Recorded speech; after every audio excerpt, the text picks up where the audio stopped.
Resist much, obey little. What is that you express in your eyes? It seems to me more than all the print I have read in my life. Do I contradict myself? Very well, then I contradict myself. I am large, I contain multitudes.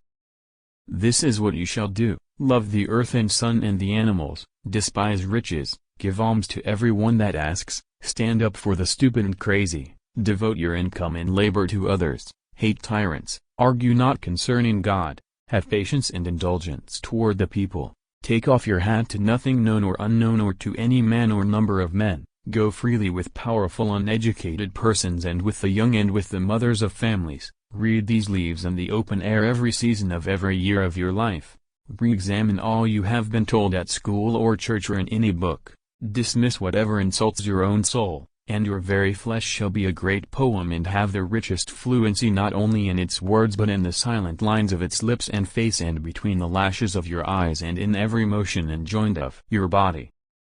Keep your face always toward the sunshine, and shadows will fall behind you. We were together. I forget the rest. Not I, nor anyone else can travel that road for you. You must travel it by yourself. It is not far. It is within reach. Perhaps you have been on it since you were born, and did not know. Perhaps it is everywhere, on water and land. I have learned that to be with those I like is enough. Whatever satisfies the soul is truth. Happiness, not in another place but this place, not for another hour, but this hour. I am large, I contain multitudes. I sound my barbaric yawp over the roofs of the world. Do anything, but let it produce joy. We don't read and write poetry because it's cute. We read and write poetry because we are members of the human race. And the human race is filled with passion. So medicine, law, business, engineering. These are noble pursuits and necessary to sustain life. But poetry, beauty, romance, love, these are what we stay alive for. I am as bad as the worst, but, thank God, I am as good as the best. I exist as I am, that is enough. If no other in the world be aware I sit content, and if each and all be aware I sit content. One world is aware, and by the far the largest to me, and that is myself. And whether I come to my own today or in 10,000 or 10,000,000 years, I can cheerfully take it now, or with equal cheerfulness, I can wait. I like the scientific spirit, the holding off, the being sure but not too sure, the willingness to surrender ideas when the evidence is against them. This is ultimately fine. It always keeps the way beyond open, always gives life, thought, affection, the whole man, a chance to try over again after a mistake, after a wrong guess. Peace is always beautiful. Failing to fetch me at first, keep encouraged. Missing me one place, search another. I stop somewhere waiting for you. And your very flesh shall be a great poem. O me, O life!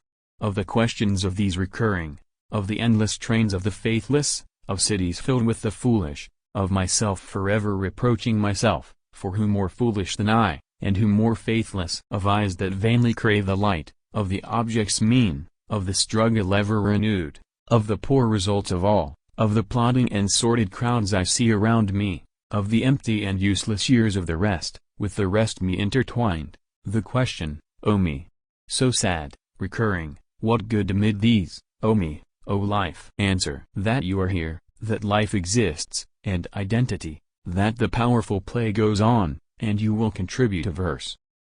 I discover myself on the verge of a usual mistake. I do not ask the wounded person how he feels, I myself become the wounded person. These are the days that must happen to you. I think I could turn and live with animals, they are so placid and self-contained, I stand and look at them long and long. They do not sweat and whine about their condition, they do not lie awake in the dark and weep for their sins, they do not make me sick discussing their duty to God. Not one is dissatisfied, not one is demented with the mania of owning things, not one kneels to another, nor to his kind that lived thousands of years ago, not one is respectable or unhappy over the whole earth. Re-examine all you have been told. Dismiss what insults your soul.